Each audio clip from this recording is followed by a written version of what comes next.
유튜브 노음성 한국사에서 수험생활에 대한 많은 이야기부터 한국사에 대한 재밌는 이야기까지 더 많은 것들을 확인하실 수 있습니다. 구독, 좋아요, 알람 설정 부탁드립니다.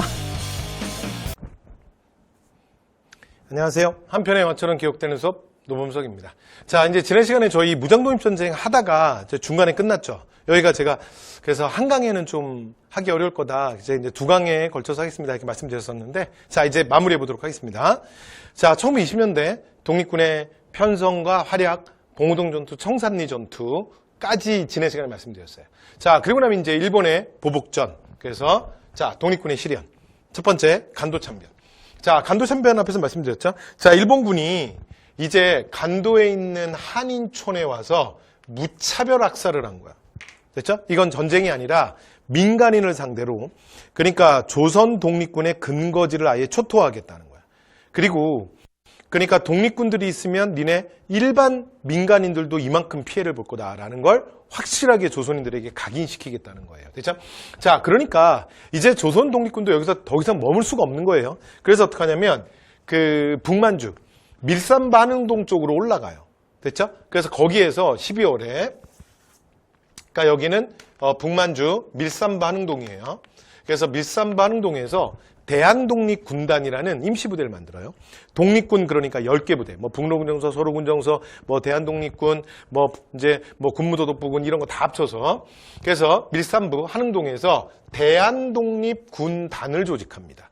그리고 이제 총재는 서일. 서일은 아주 대표적인 대종교인이에요. 대종교인 서일을 총재로 해서 임시, 그러니까 독립군 부대를 만들어. 왜냐면 여기 계속 그 이제 간도, 그러니까 북간도 서간도 쪽에 머물고 있으면 나머지 조선인들도 이렇게 일본군의 무차별 공격으로 피해를 입을 수 있잖아. 그러니까 이렇게, 그러니까 사실은 피해 주는 거지. 되죠? 그래서 북만주 밀산반흥동 쪽에 모였다가 소련의 영지로 넘어가게 되는데, 그 이유가 뭐냐면 당시에 소련이 시베리아 내전 중이었어요. 시베리아 내전 중이었거든. 그러니까 이게 무슨 말이냐면, 그냥 편하게 들으세요. 1차 세계대전 중간에 1917년에 모르셔도 됩니다. 됐죠? 자, 소련에서 볼셰비크 혁명이 일어나요. 볼셰비크 혁명. 그러면서 원래 공산주의는 마르크스, 사상가 마르크스가 얘기했던 이상사회잖아. 그렇죠? 그러니까 이건 현실에서 이루어진다는 게 아니라 하나의 이상적인 국가를 제시한 거야. 그런데 당시에 제정 러시아의 레닌이 이걸 현실에서 실현시킬 수 있다는 거지. 그래서 그 과도기적 단계로 사회주의를 얘기해요. 그래서 사실은 여러분 엄밀하게 말하면 공산주의와 사회주의가 약간 다르거든요. 그런데 우리가 지금 사상사를 공부하는 게 아니잖아. 우리는 그냥 역사잖아요. 한국사. 그러니까 우리 수업 시간에는 구별 안 해도 됩니다. 공산주의가 사회주의고 사회주의가 공산주의야. 근데 원래는 조금 달라요. 그러면서 세계 최초로, 그러니까 사회주의 국가를 만들게 되죠. 이게 바로 1917년 볼셰비크 혁명이에요. 이러면서 이제 1차 대전 중에 러시아가 일방적으로 이제 전쟁에서 탈퇴하게 됩니다. 자, 그리고 나면 소련은 시베리아 내전에 빠져요. 그러니까 모스크바, 뭐 상테크부르크, 뭐 이런 이제 주요 도시들에서 실제로 이제 그 볼셰비크 혁명이, 사회주의 혁명이 일어난 거지. 러시아가 진짜 크잖아요. 그러니까 이 시베리아나 이쪽에 있는 봉건 영주들 입장에서는 만약에 국가 체제가 사회주의가 되면 토지와 같은 이런 것들은, 그러니까 전체적으로 다 개인이 소유할 수 없잖아. 무조건 생산수단은 이게 공산주의라는 게 공유하는 개념이니까. 그러면 나는 이제 내가 갖고 있던 뭐 땅, 집, 모든 걸 다 뺏기는 거야. 그래서 이 시베리아 쪽의 봉건 영주들은 끝까지 저항을 해요. 그리고 이 사건이, 이 시베리아 내전이 거의 1921년 말 가까이 돼야 이게 좀 정리가 되거든요. 거의 종식이 되는데, 그 이유 중에 하나가 뭐냐면 이 시베리아 내전에서, 그러니까 정부군이 적군이에요. 적군. 됐죠? 그러니까 적색군이고, 그 다음에 봉건 영주들, 여기에 저항하는 봉건 영주들을 백군이라고 불렀거든요. 응? 무슨 뭐 학교 운동회야? 근데 어쨌건 무슨 뭐 청군과 백군이 아니라, 그래서 적군과 백군인데, 근데 실제로 이게 좀 길어졌던 이유가 뭐냐면, 실제로 이 백군 뒤에 그러니까 여러 서방 국가들이 있었던 거예요. 서방 세계가. 그러니까 미국, 영국, 프랑스와 같은. 왜냐면 이 미국, 영국, 프랑스 같은 나라들은 그러니까 사회주의 국가라는 것 자체가 너무 부담스러운 거야. 왜냐면 그건 마르크스가 얘기했던 이상이잖아. 실제로 이게 현실에서 어떻게 가능해. 그런데 망국의 노동자여 단결하라. 이러면서 실제로 그 소위 말하는 마르크스가 얘기했던 공산주의 선언, 뭐 그 선언문에 나오는 것처럼 레닌이 근데 이걸 현실에서 실현할 수 있다는 거 아니야. 그러면서 실제로 러시아가 표방했던 게 노동자의 나라, 농민의 나라. 그래서 이 플로레타리아의 나라. 그래서 모든 것들을 함께 공유하는 공산주의. 이거를 현실에서 실현하겠다는 거냐. 근데 원래 마르크스가 얘기했던 건 자본주의가 고도로 발전하는 과정에서 자본주의의 내적 모순으로 인해서 플로레타리아의 폭력혁명이 일어나서 사실은 계급이 없는 사회, 그리고 국가가 없어지고 계급이 없으면서 모든 것들을 공유하는 사회, 그 다음 사회로 이행한다는 거거든. 그런데 사실은 당시에 러시아는 그러니까 유럽 국가 중에 가장 후진국이었어요. 가장 후진국. 그러니까 실제로 이건 마르크스가 말했던 이론이랑도 안 맞는 거야. 그런데 실제로 자본주의가 당시에 가장 고도로 발달했던 나라는 미국, 영국, 프랑스 같은 나라들이거든요. 그러면 당시에 이런 그 선진 자본주의 국가의 노동자들이 어떤 삶을 살았냐? 정말 인간 이하의 삶을 살았거든요. 그래서 하루에 보통 기본이 18시간, 16시간 이런 인간의 육체가 감당하기 어려운 이런 아주 강도 높은 노동을 강요받았다고. 그러면서 진짜 인간 이하의 삶을 살고 있었는데 이들에게 뭐라고요? 그러니까 망국의 노동자여 단결하라. 노동자의 국가를 만들자. 만약에 그렇게 따지면 실제로 미국, 영국, 프랑스와 같은 서방 국가들이 진짜 자본주의가 발달했으니까 노동자가 제일 많은 거야. 왜냐하면 제정 러시아는 당시에 산업이 많이 발달 안 했거든. 그러니까 주로 농민들이었어요. 됐죠? 그러니까 오히려 이 나라는 노동자가 진짜 많지도 않아.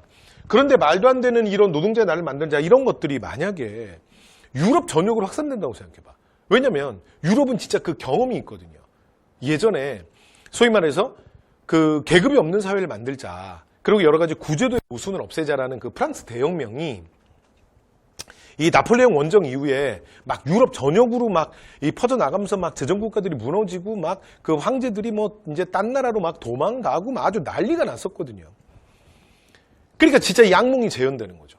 근데 진짜 그 이제 정말 그 노동자가 그러면 이게 모순이다. 그러고서는 우리가 왜 이렇게 착취당하고 왜 이렇게 우리가 이런 대우를 받아야 되냐. 막 들고 일어난다고 생각해봐. 그럼 노동자가 제일 많은 게 미국, 영국, 프랑스인데. 그러니까 레닌이라는 게 말도 안 되는 얘기잖아. 니네가 무슨 뭐 자본주의가 발달해서 자본주의 내적 모순이 생겨. 그래서 그 실제로 이 사회주의 국가가 정말 출현하지 원하지 않았기 때문에 이 서방 국가들이 백불 막 지원했거든. 그래서 시베리아 내전이 더 길어지고 사실 중앙정부 입장에서도 이걸 이제 통제하는데 이거를 다 진압하는데 시간이 좀 걸렸던 거예요. 그런데 당시에 조선의 독립군들이 이제 북만주 신카이호 그러니까 소만 국경지대 쪽으로 이렇게 북쪽으로 이동했다 그랬잖아요. 그러니까 소련이 당시에 시베리아 내전 중이었다고. 그러니까 얘네들이 지금 막 지금 전쟁하고 막 그런데 시베리아 쪽은 사람도 별로 없잖아. 그러니까 야, 이제 소위 말해서 이제 조선의 독립군들을 꼬신 거야. 야야야, 니네 와서 우리 내전 중인데 이거 이제 이 반동문자들이랑 싸우는데 니네 좀 도와달라야. 우리를 도와주라. 그러면 어차피 우리가 노동자의 농민의 나라, 노동자와 농민의 나라. 그래서 저 악나라 자본 제국주의자들이랑 싸우는데 사실은 니네의 적도 일본 자본 제국주의 아니냐.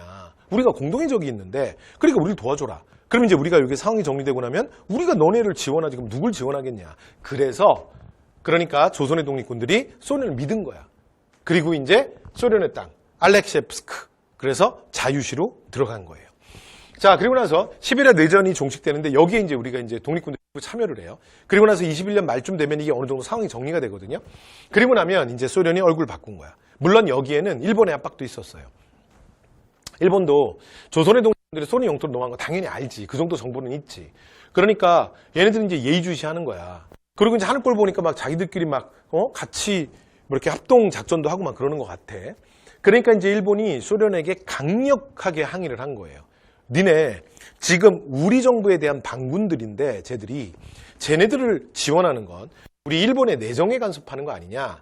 그러면 이건 엄연한 내정 간섭이고 우리 일본은 좌시하지 않겠다. 그러면서 이제 거의 소련과 전쟁이라도 할 수 있다는 듯이 소련을 압박을 한 거예요. 그러니까 소련 입장에서는 지금 내전으로 나라가 막 시끄러웠잖아. 그리고 이제 정리되는 상황이잖아. 그런데 안 그래도 1904년 일본과 러일 전쟁이라는 악몽도 있잖아요. 그런데 또 주변 국가랑 뭔가 큰 문제를 일으키고 싶지 않은 거야. 그래서 이제 소련이 어떻게 하냐면 조선의 독립군들을 배신합니다. 자, 그리고 이제 이들이 갑자기 뭘 요구하냐면 야야야 니네들 우리나라 영토 안에서 야 무기 들고 니네들 왔다리 갔다리 하는 건 너무 위험한 것 같아. 그러니까 야 무기는 우리한테 다 반납해라. 우리한테 좀 맡겨놔라. 이러면서 무장해제를 요구한 거야. 그런데 조선 독립군들은 다른 건 몰라도 여러분 그 당시에 그 독립군들이 그 총, 됐죠? 그리고 이제 그 무기 하나하나를 얼마나 어렵게 구한 건데. 진짜 많은 동포들이 없는 돈 내고 막 그런 거 모금하고 막 그 다음에 이런 진짜 엄청난 노력으로 사실은 그 무기 하나하나를 구입한 거잖아. 그럼 여기서 만약에 이제 무기를 그럼 소련한테 줬다. 나중에 돌려받지 못하면. 그럼 나중에 일본 만나면 어떻게 싸울 거야? 뭐 소리 지를 거야? 뭐 침 뱉을 거야? 그래서 이것만은 줄 수 없는 거죠. 그리고 갑자기 소련의 태도의 변화가 이상하잖아. 그래서 여기에 저항하다가 결국은 소련에 의해서 무장해제 당하고 그리고 저항하던 독립군들이 굉장히 많이 사살당해요. 이런 또 한 번의 큰 시련을 겪는데 이걸 뭐라 그런다? 21년 자유참변이라고 합니다. 자, 이러고 나면 다시 만주로 귀환하게 돼요. 자, 만주로 귀환해서 근데 이건 앞에서부터 했죠?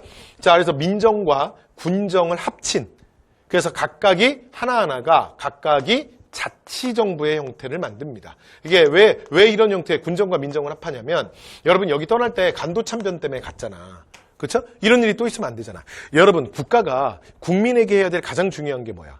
바로 국민의 생명과 재산을 지켜주는 거지. 근데 실제로 간도참변 같은 일이 가능했던 건 우리가 망국정부잖아요. 그렇죠? 그러니까 정부가 없는 거와 다를 바 없잖아.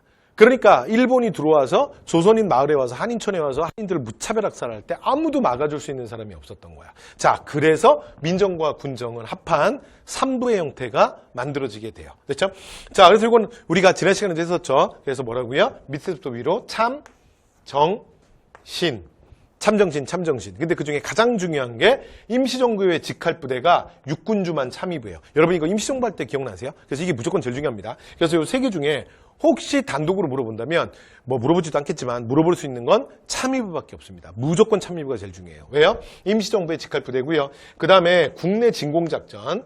국내 진공작전도 이들이 제일 많이 해. 그리고 많이 할 수밖에 없는 게 여러분 위치도 여기가 압록강 딱 바로 위잖아. 그러니까 그 소위 말해서 조선의 국경과도 되게 가깝단 말이야. 됐죠? 그리고 이제 이 진공작전이라는 게 엄청난 무슨 뭐 항공모함이 와서 막 무슨 해병대가 투입되는 막 이런 대규모 상륙작전 이런 게 아니라 그랬잖아요. 그게 히트앤런이라 그랬잖아. 그래서 때리고 빠지고 때리고 빠지고. 됐죠? 이것도 제일 많이 한다고요. 됐죠? 그래서 참의부가 제일 중요합니다. 이렇게 23, 24, 25 그래서 3부가 다시 형성되자 이게 사라졌던 조선 독립군 놈들이 이게 무슨 바퀴벌레도 아니고 또 나타났어. 그래서 이번에 일본의 경무국장이 나서요. 이게 뭐다? 25년 미세협정. 기억나시죠? 그래서 우리가 20년대 이렇게 정리를 할 때 간단하게 연표 정리 한번 해보시면 좋은데 그거 하실 때 국내 국외를 딱 축이 뭐라고요? 25. 그래서 국내에서는 치안유지법, 국외에서는 미세협정. 이거 바로 지난 시간 얘기야. 그래서 만주 군벌과 맺은 비밀협정입니다. 야, 니네 알바 안 할래? 니네 지역에 왔다리 갔다리 하는 불온한 조선인 놈들이 있으면 니들이 잡아와라. 그러면 그 조선 놈이 살아있건 죽어있건 머리 숫자대로 우리가 현찰로 사겠다. 그러니까 만주 군벌 입장에서는 그 만주 군벌 지금 만주 지역에 조선인들이 많이 왔다리 갔다리 하고 있잖아요. 그러면 이 조선인들을 잡아서 뭐 그냥 일본한테만 넘기면 무조건 일정 금액을 받는 거야. 그러니까 뭐 이만한 알바가 어딨어. 쏠쏠한 거지. 됐죠? 그래서 이 미세협정으로 또 한 번 독립군들이 엄청난 시련을 당하게 돼요. 그런데 요 1925년 바로 요 시기가 뭐냐면 자, 국내외적으로 또 하나 무슨 의미가 있다 그랬어요? 또 하나 그렇죠. 민족 유일당 운동이 일어나고 있다 그랬잖아. 그러니까 독립군의 시련과 그다음에 민족유일당 운동, 요게 만나는 거야. 됐죠? 그래서 자, 독립군을 통합해야 된다. 근데 당시에 3부의 형태로 있었기 때문에 3부를 하나로 통합해야 된다는 3부 통합운동이 일어나게 돼요. 됐죠? 그래서 이 3부 통합운동이 일어나게 되는데 자, 이 3부 통합운동은 방금 전에 말씀드린 것처럼 미사협정으로 인한 시련, 그리고 민족유일당 운동. 됐죠? 자, 그래서 근데 원래 하나로 통합하려고 하는데 하나로 통합하는 건 실패합니다. 자, 그래서 북만주의 혁신의회로 통합되는 게 1928이고요. 그 다음에 자, 남만주의 국민부. 됐죠? 국민부로 통합되는 게 1929. 됐죠? 그래서 28년, 29년에서 혁신의회와 국민부로 통합이 됩니다. 됐죠? 자, 그리고 이 국민부 산하에 조선혁명당이 만들어져요. 그리고 나중에 최종적으로는 이름이 조선혁명당으로 바뀝니다. 그리고 이 조선혁명 당사나 군부대가 하나 만들어지는데 이름이 조선혁명 군이에요. 자, 그 다음에 혁신의회 산하는 한국독립당이 만들어지고요. 한국독립당, 이 정치기구야. 그리고 한국독립당 산하, 군부대가 만들어지는데 그게 한국독립군입니다. 그렇죠? 요 당은 뭐 별로 중요하지 않고, 그 다음에 우리 무장독립전쟁에서는 그러니까 무장독립군이 중요하다 그랬죠. 그래서 조선혁명군, 한국독립군. 자, 이제 30년대 넘어갑니다. 자, 30년대는 뭐 이제 지난 시간에 저희가 했었죠. 자, 만주사변 이후 한중, 자, 연합작전, 그리고 또 중일전쟁 이후에 한중연합작전, 이렇게 두 축으로 가는 거야. 자, 첫 번째, 자, 한중연합작전. 자, 그래서 만주사변. 그러면서 일본이 만주에 대한 침략을 31년에 실시하면서 만주국을 수립하게 돼요. 됐죠? 만주국의 수립. 자, 그리고 만주국을 수립하고, 그래서 여러분 이거 좀 이따 제가 말씀드릴 건데, 일본 애들이 이게 당시 이제 1차 세계대전 이후에 국제연맹도 있었고, 그리고 만주사변 이후에 사실은 국제연맹을 비롯한 주요 원래 서구 열강들과 일본이 갈등이 시작되거든요. 그래서 얘네들이 그 만주로 쳐들어갈 명분이 없잖아. 그래서 만들어낸 게 뭐냐면, 이 만주국이 뭐냐면, 청나라 마지막 황제가 이름이 뿌이예요, 뿌이. 그래서 이제 이 사람 휘루는 손통제라 그러는데 청나라의 마지막 황제를 데려온 거야. 왜냐면 1911년 신해혁명으로, 그러니까 이제 순원이 주도했던 신해혁명으로 청나라는 멸망하거든요. 청나라 없어졌지 않습니까? 그러니까 없어진 청나라를 20년 만에 다시 세우겠다는 거야. 그러니까 이 명분이죠. 그러니까 만주에 있는 만주족들 뭐 일부를 좀 꼬드기고, 그 다음에 청나라 마지막 황제를 꼬드겨서, 그러니까 내가 니네 나라를 다시 이제 만들어줄게. 왜 중국이들이 니네 청나라를 없앴지 않냐. 청나라를 다시 공국시켜줄게. 그래서 만주족의 나라를 만주에 세우겠다는 거야. 이게 만주국이에요. 근데 실제로 만주국은 정말 허수아비야. 그러니까 만주국은 실제로 누가 있는 거야? 배경이 일본입니다. 그러니까 만주국을 수립해주겠다는 명분으로, 그러니까 중국 내에 있었던 소수민족을 앞세워서 중국 침략을 시작하는 거야. 이러면서 중국 내에서 무슨 일이 벌어지냐면, 이거 이제 잠시 후에 다시 할 거야. 그러니까 소수민족에 대한 혐오가 되게 커져요. 그러니까 중국이란 나라가, 그러니까 56개 민족이 사는 다민족 국가잖아. 그런데 실제로는 이게 어떻게 돼 있냐면, 한족과, 원래 중국인들이 한족이죠. 한족과 55개 소수민족이에요. 근데 여기에 조선족들도 들어가는 거야. 우리도. 됐죠? 그러니까 실제로 이제 중국 굉장히 다민족 국가인데, 근데 한족이 인구 숫자의 절대입니다. 이 90%가 넘어요. 한족 하나가. 됐죠? 그런데 그 일본이, 이 중국의 약점이 이거거든. 다민족 국가라는 거.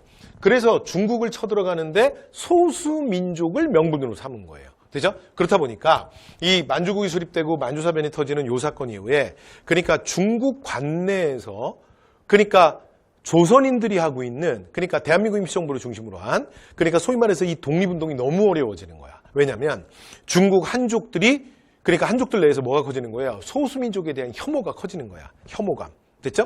왜냐면 결국은 일본이 중국을 쳐들어올 때를 보니까 소수민족들을 이용하잖아. 그렇죠? 그러면서 이제 막 갈라치기 하면서 들어오잖아. 그래서 쟤네들도 생각해보면, 그리고 한국이란 나라가 어디 있어? 이제 없잖아. 사실은 일본 아니야. 생각해보면 우리가 저 사람들을 조선인, 한국인 이렇게 불렀는데, 생각해보면 이거 일본인 아니야?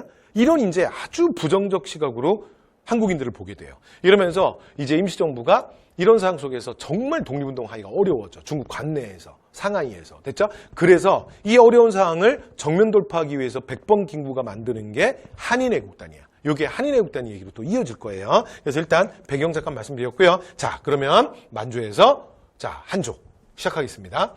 자, 만주에서, 자, 만주사변 이후에 한조 기억나시죠? 이거 앞에서 우리 다 했어. 그래서 뭐라고요? 한국독립군.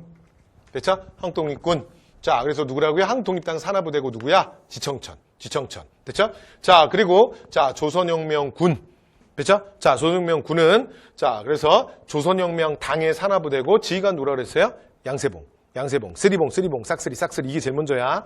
그래서, 자, 만주에서 한조, 한국독립군, 조선혁명군, 지청천, 양세봉. 됐죠? 그 다음에 지휘관 기억나시지? 지청천과 원봉, 두봉, 쓰리봉, 싹쓰리가 제일 먼저야. 여기까지 됐죠? 자, 그 다음에 이제 연합작전을 펼치는데, 이게 한중연합작전이니까, 자, 중국의 호로군, 그리고 중국의 의용군과 연합작전 펼칩니다. 됐죠? 자, 그래서 이제 일본과 싸워서 승리를 거두는데, 여러분 여기 연합작전에서 내가 하나만 좀 정리해 볼게요. 그러니까 20년대, 30년대 뭔가 이제 연합작전이 들어오면 이때부터 어떻게 되는 거냐면 여러분 색깔별로 모이는 거야. 색깔별로. 그러니까 모르셔도 돼요. 그냥 편하게 봐요. 그러니까 보세요. 한국독립군, 한국독립당, 그 다음에 한국광복군. 여러분 이런 명칭 쓰는 사람들은 그냥 편하게 들어요. 어떤 단체를 만들 때 사람들은 그 단체의 성격을 보여줄 수 있는 무언가로 만들겠죠. 그렇죠? 그러니까 그 단체 이름을 보면 그것만으로도 이 단체가 뭐라는 거구나라고 예측이 가능한 거야. 그렇지 않겠어요? 그렇지 않겠어? 그러니까 내가 이거 상식선에서 생각하시면 돼요. 그러니까 내가 배드민턴을 좋아해서 배드민턴 동호회를 만들었어. 그러면 최소한 그러니까 바깥에서 이 동호회 이름을 들으면 또는 뭐 인터넷에 뭐 이런 뭐 카페를 만들어 놨다. 그러면 사람들이 이름만 들어도 그러니까 배드민턴을 떠올릴 수 있게 하는 게 상식 아니야? 그러니까 예를 들어 내가 배드민턴 동호회를 만들었는데 이름을 이렇게 만드는 거야. 골프 사랑회. 근데 사람들이 그래서 만약에 누군가 가입을 했어. 그럼 어떻게 되는 거야? 여기 골프 동호회가 아니라 뭐예요? 골프 사랑회지만 배드민턴이었지, 놀랬지, 뭐 이렇게. 여러분 미친 거 아니야? 그쵸? 그 말이 됩니까? 그래서 여러분 이 단체명에는 뭐가 들어온다? 그 단체 성격이 들어오는 거야. 생각해 보세요. 민족이 독립해, 계급이 독립해. 민족이 광복해, 계급이 광복해. 그러니까 민족이지. 그러니까 이런 명칭, 독립이든 광복이든 이런 명칭을 쓰는 팀들은 파란 팀이야. 민족주의자들. 그 다음에 생각해 보시면 계급혁명이야, 민족혁명이야. 물론 민족혁명이라는 말도 쓰긴 하는데요. 계급혁명이지. 그죠?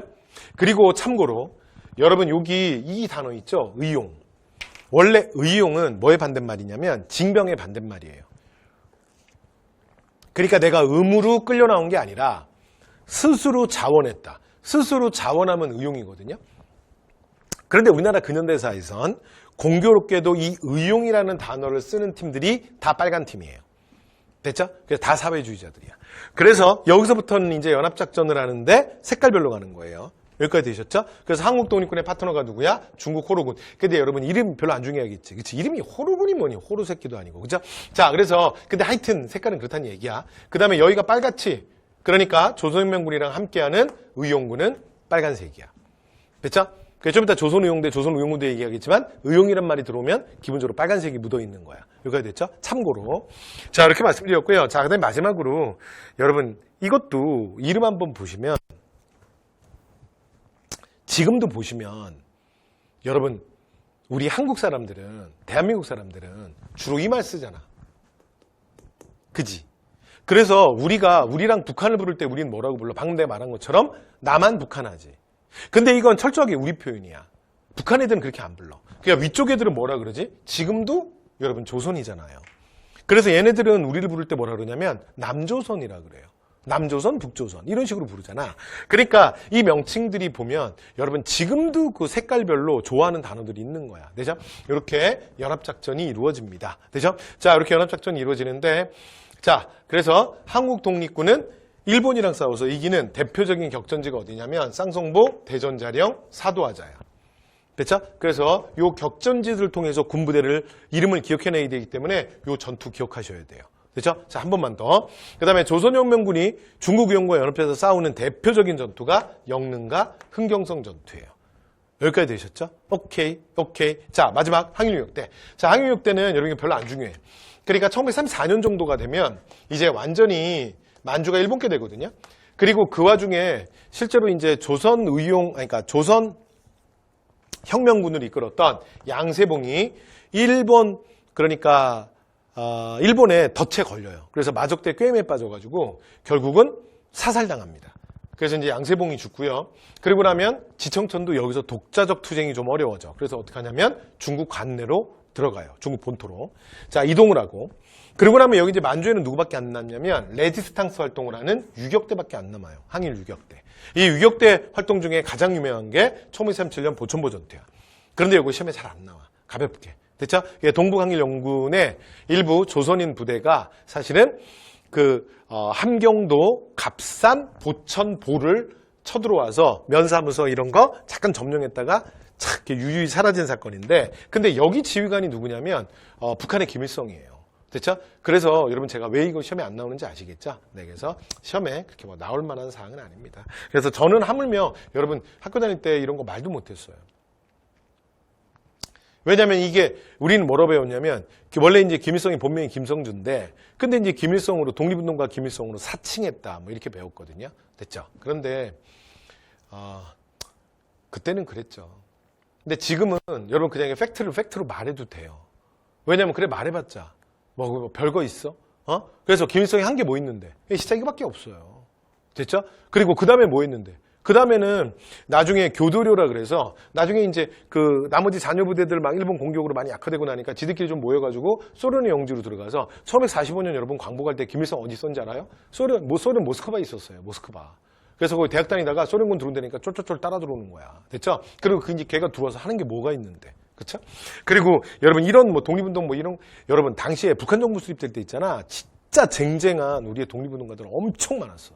그런데 왜 저 어릴 때 이런 걸 못 가르쳤냐면 우리의 박정희는 실제로 실제로 관동군 소위였잖아. 근데 그것도 징병으로 끌려간 게 아니라 자기가 자원해서 간 거야. 원래 박정희는 초등학교, 그냥 경북 구미의 초등학교 선생님이었다고. 그런데 사실은 이제 박정희는 머리도 좋았고 야망도 있었고 이대로 인생을 끝내고 싶지 않았던 거야. 그래서 뭘 할 수 있을까? 그래서 진짜 군인이 하고 싶었던 거야. 근데 연령 제한에 걸려서 그래서 그 박정희가 일왕한테 혈서 썼다는 얘기 있잖아요. 그게 바로 요때 얘기예요. 그러면서 사실은 예외적으로 원래 지금도 여러분 저는 아무리 열심히 공부하고 아무리 열심히 노력해도 제가 우리나라에서 절대 못 가는 대표적인 대학이 어딘지 아세요? 육군사관학교야. 여러분 육군사관학교는 아무나 받아주는 게 아니야. 육사는 연령 제한이 있어요. 근데 저는 그 연령을 넘었다고. 박정희도 그런 경우였어. 그런데 예외적으로 들어가게 된 거예요. 됐죠? 그러니까 나만은 이 역사가 있기 때문에 사실은 뭐 이거 뭐 별것도 아닌데 이게 말을 못하는 거지. 근데 여러분 이런다고 해가 가려집니까? 됐죠? 사실 뭐 별것도 아니야. 됐죠? 근데 어쨌건 시험에 왜 안 나온다고 말했는지는 아시겠죠? 자, 넘어갑니다. 자, 그 다음에 이제 중국 관내에서 이건 이제 의열당이랑 사실 이어질 얘기인데, 자, 의열당을 활동을 하던 김원봉이 사실은 좀 한계를 느껴요. 그래서 보다 장기적인 독립운동의 기반을 만들어야겠다. 1935년에 민족혁명당 만듭니다. 여러분 단어만 한번 보고 갑시다. 보세요. 민족이죠? 보세요. 혁명이죠? 그러면 뭐야? 민족주의, 그 다음에 사회주의 둘 다 있지? 그래서 여기는 민족주의, 사회주의 합쳐진 단체야. 그래서 민족 단일 정당을 만들자. 자, 그래서 이런 목표로 이들이 모인 거예요. 그래서 뭐라고요? 사회주의 플러스 민족주의입니다. 그래서 김원봉의 의열단을 기본으로 해서 뭐 조성해왕독립당, 지청천의 조선정당 이런 5개의 정당, 사회주의 민족주의가 총망라된 5개의 정당으로 만들어진 거대 정당 1935년에 민족혁명당이 만들어지게 돼요. 되죠? 자, 그런데 여기에 김구는 참여하지 않습니다. 자, 그리고 나중에 김구는 니네들 뭐 나한테 오라가라 임시정부 가라 그래? 그러면서 자기는 독자적으로 임시정부 산하에 한국국민당이라는 걸 창당해요. 되죠? 네. 그리고 나중에 이후에 사실은 또 조소왕과 지청천이 좀 트러블이 생겨요. 그래서 이쪽 계열들은 떨어져 나가서 나중에 임시정부 쪽으로 합류하게 됩니다. 근데 당시에 임정이 충칭에 도착하기 전이야. 32년, 40년까지 임시정부는 이동 중이라 그랬잖아. 그래서 그 이동 중인데 참여하게 되고요. 자, 그 다음에 이제 이렇게 요 팀들이 떨어져 나가자 나머지 사회주의 단체 합쳐서 조선민족 전선연맹이라는 걸 만들게 됩니다. 그냥 가볍게 보시면 돼요. 자, 그리고 이제 요 상황에서 이 조선민족 전선연맹 상황에서 37년에 중일전쟁이 터져요. 중일전쟁. 됐죠? 자, 중일전쟁이 터지고 나면 중국 국민당의 짱제스의 지원 속에서 자, 그러니까 최초로 중국 관내, 중국 본토에서 무장 독립군이 만들어져요. 자, 이게 뭐냐면 조선의용대야. 1938년 조선의용대. 완전 중요합니다. 주로 하는 일은 뭐냐면 정보 수집이나 후방 지원, 그래서 포로신문, 그 다음에 대적심리전, 뭐 주로 이런 것들 했어요. 자, 그러다가 이거 여러분 우리가 임시정부에서 미리 배웠어요. 자, 그러다가 자, 1942년에 김원봉의 그러니까 조선의용대 그리고 민족혁명당의 요 멤버들이 어디에 합류하게 되냐면 1942년 충칭정부 그리고 한국광복군에 전격 합류하게 됩니다. 되죠? 네. 그래서 이렇게 나중에 이후에 변해가게 돼요. 그러니까 이제 조선의용대가 둘로 쪼개지게 되거든요. 여러분 그게 왜 그런지 여기서 좀 잠깐만 얘기해 볼게요. 왜 그러냐면 이게 지난 시간에 얘기했던 건데 이 한국광복군 우리가 방금 얘기했잖아요. 그쵸? 그리고 조선혁명군 얘기했잖아. 그 다음에 이제 조선의용대 방금 얘기했고요. 1938년 그러니까 중국 국민당의 지원 속에서 중국 본토 관내에서 최초로 만들어졌다. 방금 말씀드렸잖아. 그 다음에 충칭정부가 1940년 충칭에 정착하고 나면 그 다음에 그래서 4차 개헌 강력한 주석제 그리고 지청천을 총사령관으로 했던 한국광복군의 창설 이런 것들을 우리가 임시정부 편에서 이미 하고 왔잖아요. 그죠? 자, 그런데 이 조선의용대랑 한국광복군은 둘 다 이게 무슨 특징이 있냐면요. 여기는 둘 다 이제 누구랑 연대를 하냐면 중국 국민당이랑 연대를 해요. 중국 국민당. 됐죠? 중국 국민당이랑 연대를 하는데 중국 국민당이랑 연대를 하면 무슨 특징이 나타나냐면 일본과 싸워서 이기는 격전지가 없어져요. 그러니까 아까 저희가 한국독립군 조선혁명군은 쌍성보, 대전자령, 사도하자, 영릉과 흥경성 이렇게 일본과 싸워서 이긴 격전지 그러니까 전투들이 있잖아요. 근데 중국 국민당과 연대하는 순간 그게 없어져. 그래서 조선의용대도 한국광복군도 그게 없어요. 됐죠? 그게 왜 그러냐면 중국 짱제스가 어떤 생각이 명확했었냐면 그러니까 중국 본토에서 전쟁을 할 때는 우리 중국군이 해야 한다는 거야. 그러니까 니네 조선군이 우리와 똑같이 일본이라는 공통의 적을 갖고 있는 우리 편이다. 뭐 그것까지는 알겠는데 우리 땅에서 니네들이 총 갖고 날뛰지 말아요. 그러니까 전쟁은 우리가 한다. 그러면 이제 니네 조선 애들은 뭘 하냐? 우리를 여러 가지로 후방에서 지원해라. 아까 여러분 기억나세요? 그래서 조선의 가장 주요한 활동이 뭐냐면 정보 수집, 첩보전, 그다음에 포로신문과 같은 후방 지원이야. 이것만 계속 시키는 거야. 근데 조선의용대가 어떤 거냐면 우리가 좀 이따 이제 의열단 얘기하겠지만 진짜 일당천에 그러니까 이 의열단 단원들을 중심으로 만들어진 독립군 부대야. 그런데 계속 이런 소위 말해서 후방 지원 이런 것만 시키는 거야. 그러니까 이제 부글부글 하는 거지. 여기서 불만이 많이 쌓여요. 그러다가 김원봉이 조금만 참아달라 그랬거든. 그래서 내가 짱지스한테 얘기할게요. 그래서 여러분 좀만 기다려주세요. 좀만 기다려주세요. 계속 얘기했거든. 근데 안 바뀌는 거야. 그러면서 이제 불만이 고조되는 거죠. 그래서 대부분의 그러니까 일부 부대들이 이제 약산 그러니까 이제 약산 김원봉한테 얘기하는 거죠. 약산 미련을 버려야 한다.